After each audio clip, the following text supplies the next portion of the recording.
French police continue to search for the suspected gunman in an attack on a Christmas market in the city of Strasbourg.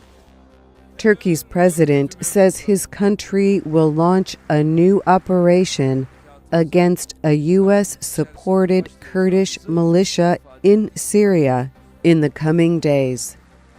North and South Korea confirm the removal of guard positions from both sides of their border.